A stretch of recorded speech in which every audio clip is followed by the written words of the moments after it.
Job had no idea. He's sitting in ashes, scraping open sores with a piece of broken pottery. His children are dead, his wealth is gone, his health has collapsed. His wife looks at him and says, "Just curse God and die." And somewhere in the middle of all of that, the silence, the pain, the questions with no answers, Job had absolutely no idea what was happening in the room above his suffering. He didn't know that before the first thing went wrong in his life, there was a conversation in heaven about him specifically, that God himself had pointed to Job and said, "Have you considered my servant?" He didn't know that what was happening to him was being watched not with indifference, but with purpose. He didn't know that his suffering was echoing in dimensions he couldn't see, proving something that would be written down and read for thousands of years. Job knew his circumstances. He did not know his story, and neither do you right now, in whatever season you're carrying. What I want to do in this video is pull back the curtain. 3 times in the Bible, God lets us see behind the visible into what is actually happening in the spiritual realm, while people on earth are enduring their worst seasons. And what's there changes everything about how you understand what you're going through right now. Before we go in, I need to say something important. The Bible doesn't pull back this curtain very often. Most of the time, the spiritual realm stays invisible by design. We walk by faith, not by sight. But in a handful of passages, God gives us a rare, extraordinary glimpse of what is happening on the other side of what we can see. 3 of those passages are what this entire video is built on. And I want to be clear. These are not metaphors. These are not feel-good illustrations. These are literal, recorded moments in Scripture where the veil got thin enough for someone to see through. What they show us will either comfort you deeply or unsettle you completely, possibly both at the same time. Let's start at the beginning. Job chapter 1, verse 6. Now there was a day when the sons of God came to present themselves before the Lord, and the adversary also came among them. What you just read is the opening of a scene in heaven. A divine council, God seated, surrounded by heavenly beings, and among them the adversary arrives. And God, in what is one of the most startling verses in all of Scripture, speaks first. "Have you considered my servant Job?" Read that again. God initiates. God points. God says, "Look at this man." The adversary's response is essentially an accusation. Job only serves you because you've protected him. He only loves you because you've blessed him. Take it away, and he'll curse you to your face. And God says, test it. Now hold on, because this is the part that is deeply uncomfortable and absolutely essential to understand. Job had no idea this conversation happened. Not when his servants came running to say the oxen were stolen. Not when the fire fell and burned up his sheep. Not when the messenger arrived to say the house had collapsed on his children. Not on day 1, day 30, or day 300 of his suffering. He sat in those ashes with every legitimate question a human being can ask. Why? What did I do? Where are you? And he had no access to the scene that had taken place before the first thing went wrong. Here is what this means for you. There are conversations happening about you right now that you cannot hear.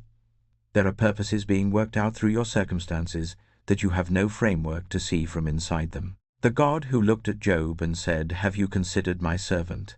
is the same God who knows your name, knows your season, and has allowed what you're going through with a purpose that extends far beyond what your circumstances look like from the ground. But there's something else in the Job story that most people miss entirely. After everything Job loses, after the ashes, after the sores, after his friends spend 37 chapters telling him he must have sinned to deserve this, God speaks.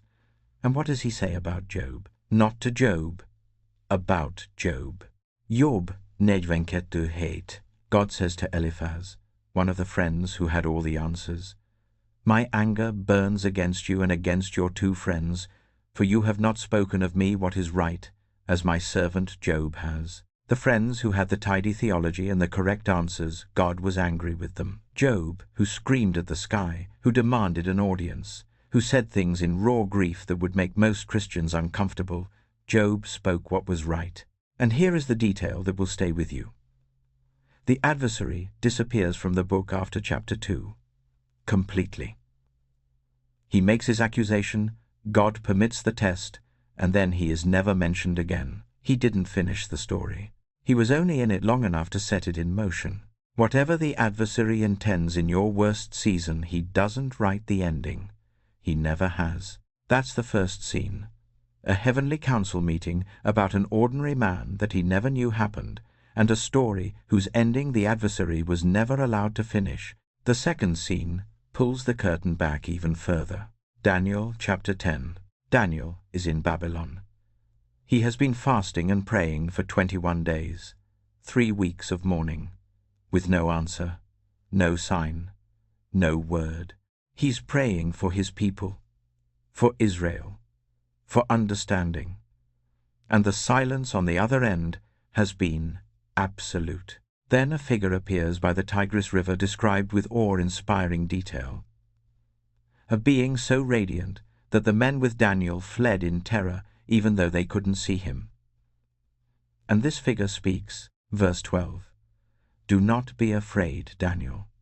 From the first day that you set your heart to understand and humbled yourself before your God, your words were heard, and I have come because of your words." Stop there. From the first day, God heard Daniel's prayer on day 1. The answer was dispatched on day 1, verse 13. But the prince of the kingdom of Persia withstood me 21 days, and Michael, one of the chief princes, came to help me, for I was left there with the kings of Persia.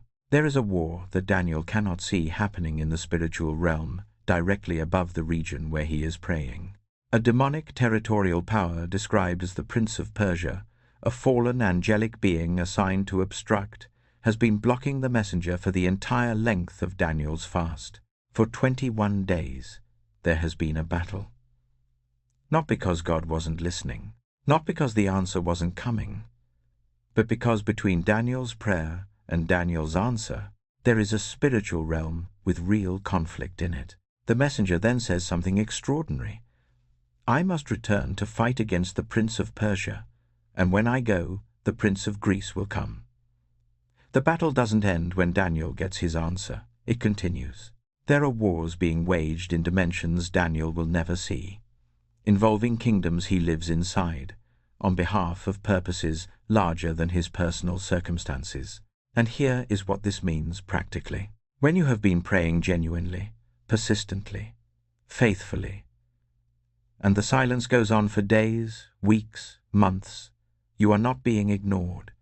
You are not forgotten. The answer to your prayer may have been dispatched the same day you asked. What you are experiencing as silence may be, in the unseen realm, the most contested ground in a war you are not equipped to see. Daniel's fast wasn't pointless. It was the fuel. The angel said, I have come because of your words. The 21 days of prayer weren't waiting for God to notice. They were corresponding, in ways Daniel couldn't see, to a 2 one-day battle being fought on his behalf in the spiritual realm. Now consider this carefully. Daniel did not know any of this was happening while it was happening. He sat in his fast day 8, day 14, day 19, with no evidence that anything was responding. From the visible, it looked like silence. From the invisible, it was war. When you feel like your prayers are hitting the ceiling, they are not. The ceiling isn't there. They are going somewhere. Something is happening. You just can't see it. Job didn't know about the council meeting. Daniel didn't know about the battle. But the third scene is the one that I think about the most because it's the one that reveals not just what's happening around you, but what's standing right beside you in the moment you feel most alone. 2 Kings, chapter 6. Elisha the prophet has been supernaturally revealing the plans of the king of Aram to the king of Israel, hearing the enemy's strategies in the spiritual realm and passing them along. The king of Aram discovers this and sends an entire army, horses, chariots, a massive military force to surround the small city of Dothan by night and capture Elisha. The servant of Elisha wakes up early, goes outside, and sees the army surrounding the city. Verse 15. Alas, my master, what shall we do? This is reasonable. This is the only sane response to waking up to find yourself surrounded by an army. The servant sees what is visible, and what is visible is catastrophic. Elisha's response is one of the most startling sentences in the Old Testament. Verse 16. Do not be afraid, for those who are with us are more than those who are with them. The servant can only see the Aramean army. Elisha, apparently, can see something else. And then Elisha prays not for rescue, not for the army to be destroyed, not for a miracle of escape. He prays for one thing. Verse 17. O Lord, please open his eyes, that he may see. And the Lord opened the eyes of the young man, and he saw, and behold, the mountain was full of horses, and chariots of fire all around Elisha. The divine army was already there, before Elisha prayed, before the servant saw them, before Elisha even knew the Aramean army had arrived. The horses and chariots of fire were on the mountain before the servant woke up that morning. They did not appear in response to the prayer. The prayer opened the servant's eyes to what was already present. What changed was not the situation. What changed was what the servant could see. Here is the thing that this passage does to every other passage in the Bible. If there were angels surrounding one prophet in one small town, in one moment of ancient history, you have to take seriously the possibility that the protection and presence of God around your life is not absent simply because you can't see it. The servant of Elisha was panicking at the very moment divine armies were surrounding him on every side. His fear was completely understandable.